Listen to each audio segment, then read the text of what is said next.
يا مساء الفل، هنعمل مع بعض شوية تجهيزات كده هتنفع أكلات للمصايف، إن شاء الله هتعجبكم جدا. ممكن نستخدمها أكلات للمصايف، ممكن نعملها في البيت ونخزنها.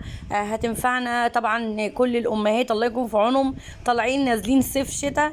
يعني أنا عارفة أنا حاسة بيكم عشان أنا في نفس الموقف دوت.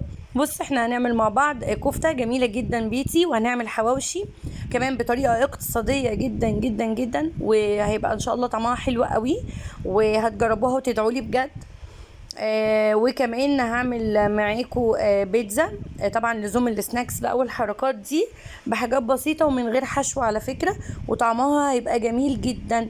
وهتشوفوا العجينة بالطريقة اللي انا هقول لكم عليها. صدقوني ما في حد واحد هيعملها وهتبوظ معاه، حتى اللي ملهمش ان هم يعملوا مخبوزات خالص وما بيعرفوش يخبزوا تماما، وحتى اللي بيجربوا بتبوظ معاهم. هتظبط معاكم المرة دي ان شاء الله. ازيكم عاملين ايه؟ وحشتوني جدا. يعني طبعا انا لسه كنت منزله فيديو من كام يوم، من حوالي 4 ايام. ومن وقتها انا كنت قلت بقى ايه، خلاص هنزل كل يوم والتاني، بس معلش. بس انا هحاول يعني ان شاء الله. اول حاجه هنعملها مع بعض الكفته. هنجيب البصله وانا فرمتها في الكبه. كمان هنجيب شوية توم، واللي انتوا شفتوه في الأول خالص ده كان برغل، أنا شطفته وصفيته. وشوية جزر برضو مبشورين في الكبة، زي ما انتوا شايفين كده مبشورين صغنن خالص. انا عايزه اقول لكم الخضار دوت بيبقى حلو قوي. اولا يعني انتوا مش هتحسوا بطعمه خالص في الاكل. كمان هيزود الكميه وهيخليها اقتصاديه جدا. كمان هتبقى مفيدة ومشبعة، يعني مفيدة ومشبعة وصحية وما فيهاش اي حاجة مضرة خالص. بصوا، انا حطيت البصل مع الجزر، وهبتدي احط ايه، معلقتين نشا ومعلقتين دقيق. تمام. والتوابل بقى، انا هحط التوابل الكفتة، هحط توابل لحمة، وهحط 11 بهار، وهحط كيس بهارات كفتة اللي هو من كنور. يعني انا اول مره كمان كنت اعملها بالكيس اللي هو بهارات الكفته بتاعت كنور، بس حقيقي يعني عمل نكهه حلوه جدا. وهحط كمان شويه بقسماط. تمام. و... وطبعا هحط شويه فلفل اسود. يعني دايما الكفته والحواوشي والبرجر والحاجات دي لازم نزودها فلفل اسود، حتى لو احنا حاطين كيس فيه بهارات مجمعه يعني. ولو انت بقى يعني مش عندك، مش عايزه تجيبي كيس كنور ده، عادي جدا يعني. هتزودي بقيه البهارات اللي هي بتاعه الكفته. لو انت مش هتجيبي كيس كنور، ممكن تجيبي بهارات سايبه من عند العطار. زي ما قلت لكم، هو هحط بهارات لحمه و11 بهار. انا بجيب البهارات بتاعتي من مرسى مطروح بقالي سنتين. بصراحه تحفه جدا جدا جدا، جميله. ريحتها مختلفه تماما عن البهارات اللي احنا بنجيبها من هنا. ليها طعم مميز جدا في الاكل، بتدي نكهه رهيبه جدا. بصراحه من ساعه ما بدات اجيبها بقالي اهو سنتين. يعني بقيت لما في حاجه منهم بتخلص عندي قبل ما السنه تخلص، لا يعني بصراحه لما بجيب من اي علاف هنا، هي مش الحاجه وحشه، بس لا بحس بالفرق جامد جدا. المهم زي ما نشوف كده، انا حطيت الحبه دول في الكبه، ويعني هضربهم مع بعض وهحطهم على جنب. واديني الخضره اهي برضو هفرمها، لان انا هحط خضره في الكفته يعني. واديني هحط الخلطه اهي، حطيتها على اللحمه نفسها، والبهارات التانية اللي انت شفتوها حطيتها على الخليط اللي انا عملته في الاول، اللي هو البصل والجزر مع شويه البقسماط، شويه معلقتين الدقيق ومعلقتين النشا. وكمان الخضره. بص، هحط ده على ده، وهبتدي ايه يعني اعجنهم بقى في بعض. الكفتة لازم تتعجن كويس جدا، يا في الكبة يا بايديكي يا بالهون. تمام. انا جربت على فكرة بتاعت الهون دي تحفة. انا على فكرة المرة دي مش هفرمها في الكبة، انا هقعد اعملها بايدي لغاية ما اخليها متجانسة تماما، وهقعد بقى اعجن فيها جامد قوي قوي قوي قوي بايدي وبالهون. بس يمكن الفقرة بتاعت الهون دي بقى ما اتصورتش. المهم بقى جبت الصينيه انا بقى، عشان ايه ما تعبش نفسي في يعني تصبين وتنظيف الصواني.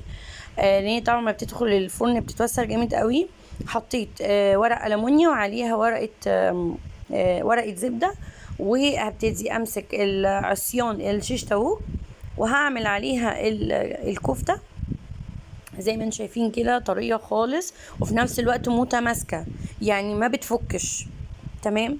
وهعملها كده بايدي اي شكل عشوائي يعني، وهوقفها على الصينية بحيث ان العصيان الخشب بصوا تبقى ساندة كده على اطراف الصينية بالشكل ده، كأني هشويها. وانا مش محتاجة احط في الصينية اي حاجة خالص يعني على فكرة.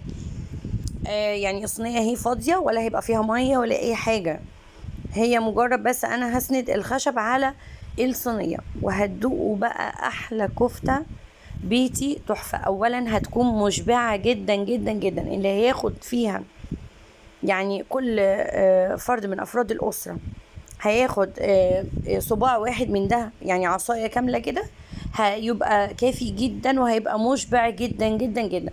يعني لو عايزه اقول لكم ان لو في لكل فرد عصايتين من دي مش هيقدر يكمل اصلا، ليه؟ حته ان هي جواها خضار، والخضار ده عباره عن الياف وبيشبع جدا. ده بصوا بقى شكلها بعد ما استوت. انا حطيتها في الفرن في الرف اللي تحت اول حوالي 10 دقايق او ربع ساعة، وبعد كده طلعتها من فوق حوالي برضو زيهم ربع ساعة، وكده هي بقى احمرت من كل الجناب واستوت كويس جدا وبقى طعمها جميل وما نشفتش. لان انا لما بحطها على الفرن من تحت الاول ده بيساعدها ان هي تستوي بسرعة جدا من غير كمان ما تخس، وكمان تفضل ايه يعني طريه كده وجوسي وطعمها جميل جدا. عايزه اقول لكم ان انا جمدتها وخدتها معايا سافرت بيها، ولما هناك فكتها كانت طعمها تحفه تحفه، وريحتها وانا بسخنها كانت تحفه كاني كنت لسه عاملاها بالظبط. ندخل بقى على الحواوشي. طبعا يعني الحواوشي مفيش حد ما بيحبش الحواوشي. وبصوا جبت له برده من كنور الخلطه بتاعته. بس بقى الخضار هنا بصل وجزر وفلفل رومي اخضر، حبه كده حلوين محترمين، وقلبتهم جامد قوي. وهحط برضو عليهم التوابل. لو عندك برضو جايبه توابل سايبه بتاعت حواوشي من عند العلاف مفيش مشكله. انا هحط ملح وهحط ال11 بهار وهحط بهارات اللحمه، وطبعا زي ما قلنا شويه الفلفل الاسود، واديني هحط كمان شويه كركم وشويه بابريكا، وهحط كمان كاري، حاجه بسيطه خالص، حاجه بسيطه خالص يعني. تمام. لان احنا مش محتاجينه كلون يعني، محتاجينه بس يعني نكهه بسيطه او ممكن نستنى عنها برضه مفيش مشكله. وهحط بهارات اللحمه زي ما قلت لكم وال11 بهار. وفي الاخر هحط برضو الكيس بتاع. وطبعا انا وانا بحط التوابل خلي بالكم حطيت كمان بودره ثوم وبودره بصل. انا عايزه اقول لكم ان انا وانا بحط التوابل ما بحطش كميه كبيره، لان انا عارفه ان انا هحط كيس البهارات. وطب ليه انا حاطه دول وحاطه دول؟ لان بصراحه يعني الكيس الواحد ده ما كانش هيكفي ان هو يبهر لي الكميه كلها، لان انا مزوده خضار.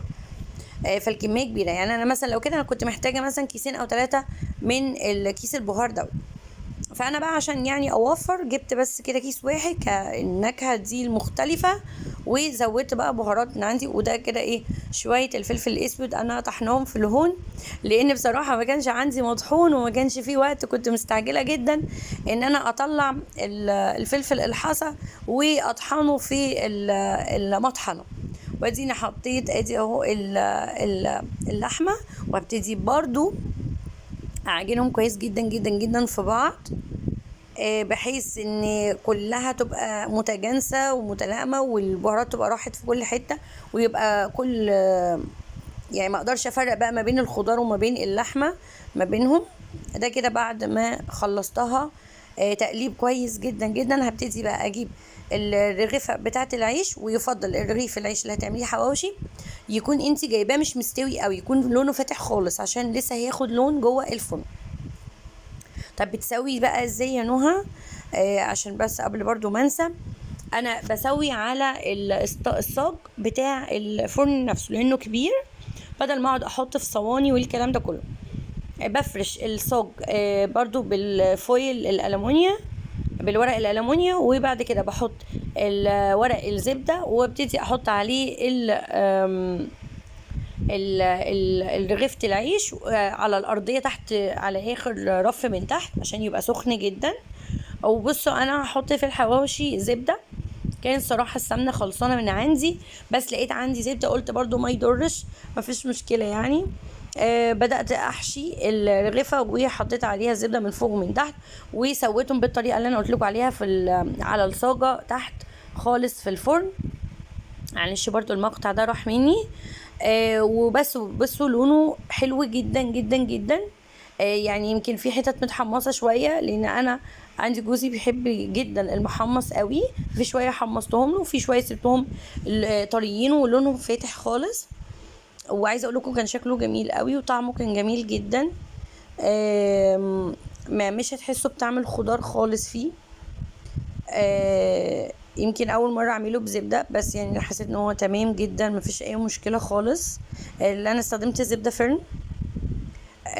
ودي الانصاص اللي انا عملتها، لان انا عملت جزء رغيفه وعملت جزء انصاص. يعني بحيث ان احنا ايه، يعني لو في اطفال وكده وهياخدوا كميات قليله، انتوا عارفين الاطفال اكلهم ساعات بيبقى قليل، ساعات بياكلوا نص بطن يعني، وبعدين يرجعوا كمان شويه عايزين يكملوا اكل تاني.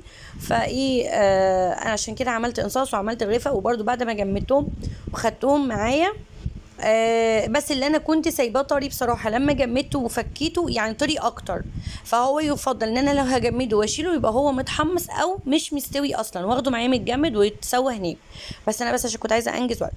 ندخل بقى مع بعض على البيتزا، اللي صدقوني بعد ما هتشوفوا الطريقه دي وانا بعملها مش هيصعب عليكم اي مخبوزات تاني ابدا ابدا ابدا. انا جبت كيلو الدقيق وحطيت حوالي معلقتين خميرة، تمام. وحطيت شوية ملح طبعا، وحطيت مية دافية، بس مية دافية مش سخنة، مية دافية.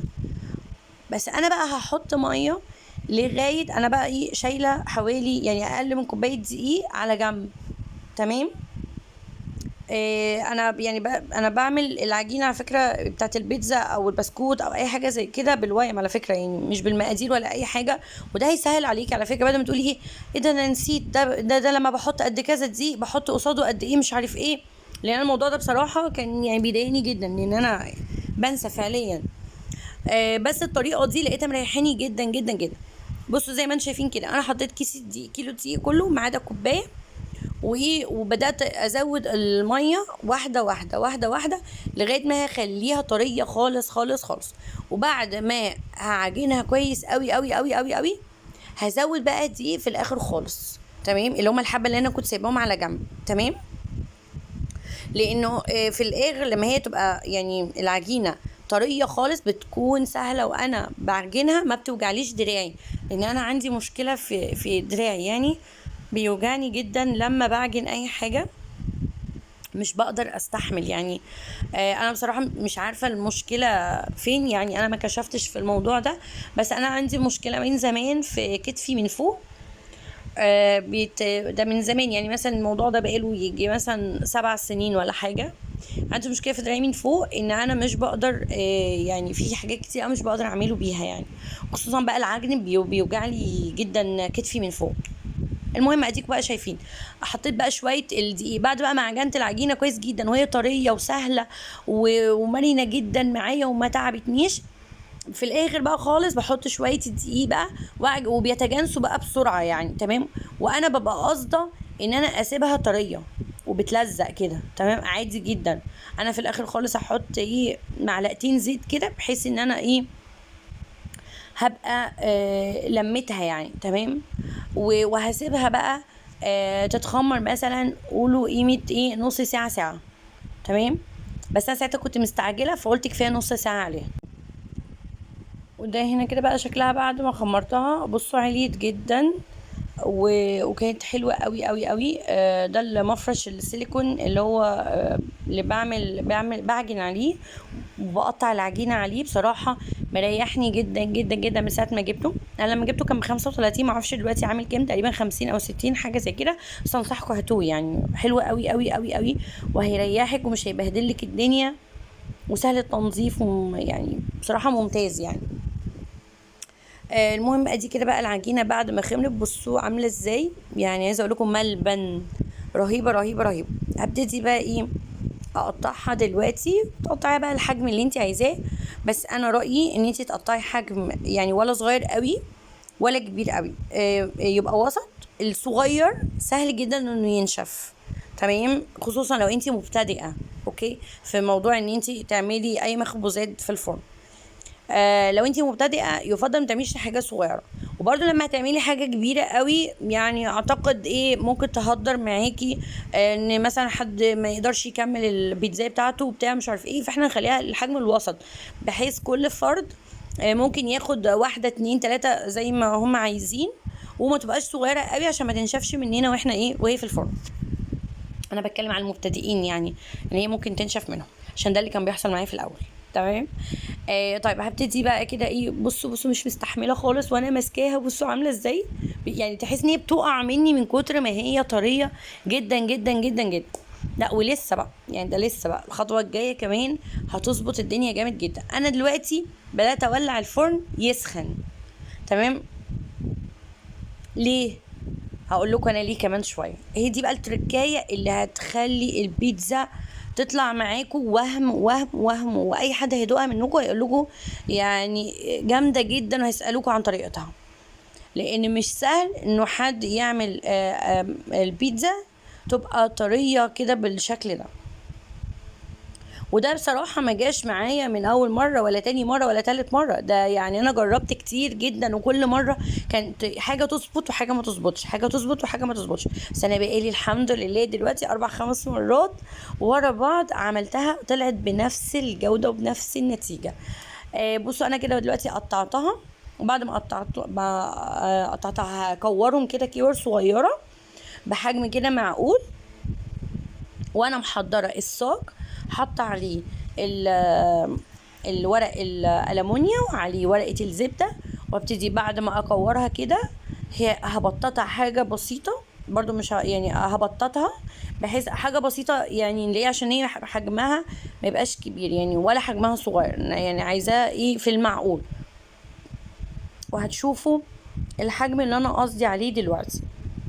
همسكهم كده كلهم هكورهم بالشكل ده عشان من فوق يبقى يعني ملمسها ناعم ومفرود ومفيهوش اي كسرات او تنيات.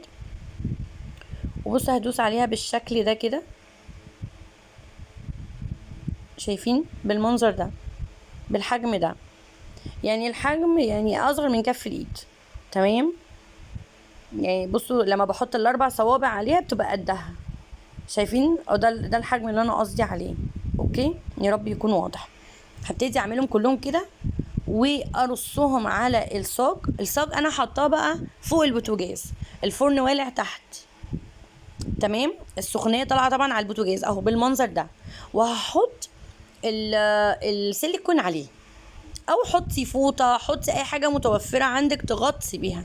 انا بصراحه يعني ما عنديش حاجه يعني بحجم الصاج، عشان الصاج عندي كبير. هو اللي كان المفرش السيليكون ده حطيته عليه. شايفين بعد ما سبتها حوالي ربع ساعة متغطية فوق البوتاجاز، شايفين شكلها عامل ازاي؟ نفشت وبقت حاجة وهم، يعني ارتفعت كده لفوق وبقت جميلة جميلة جميلة جميلة. وده طبعا يعني هو ده السبب في ان هي بقت طرية جدا جدا جدا. الحركة دي بجد يا جماعة يعني عايزه اقول لكم بقى صيف شتاء هتظبط معاكم. ليه؟ لان احنا حتى لو في الشتاء وانتي مولعه الفرن طبيعي ان سطح البوتاجاز بيكون سخن. هنا بقى انا حطيت الصلصه دي برضو انا عاملاها في البيت، طريقتها سهله جدا وطعمها جميل جدا جدا جدا. ممكن تعمليها وتعبيها في بطرمانات وتشيليها عندك في الفريزر وقت ما تحتاجي تطلعي وتحطي. ده اللي انا عاملاه ان شاء الله. اللي هي الصلصه بتاعت البيتزا دي انا هعملها معاكم قريب. بس وحطيت بقى شويه جبنه موتزاريلا كده، بصوا من غير حشوه ومن غير زيتون ومن غير اي حاجه. عارفه انه في اطفال ما تحبش الزيتون، ما تحبش يعني حاجات كده تبقى محطوطه على البيتزا من فوق. هي مجرد الصلصه وعليها الجبنه الموتزاريلا وهتدوقي اطعم بيتزا. بصوا بقى بعد ما استوت والجبنه، وانا مجرد بس الجبنه بتسيح عليها بعرف ان هي استوت، تمام. عايزه اقول لكم طعمها كان جنان. جمدتها برضو في الفريزر وخدتها معايا لما فكيناها هناك، بجد كانت كأنها لسه معموله حالا. يا رب يكون الفيديو عجبكم وفاتكم. ما تنسوش التعليق بتاعكم اللي انا بنبسط بيه.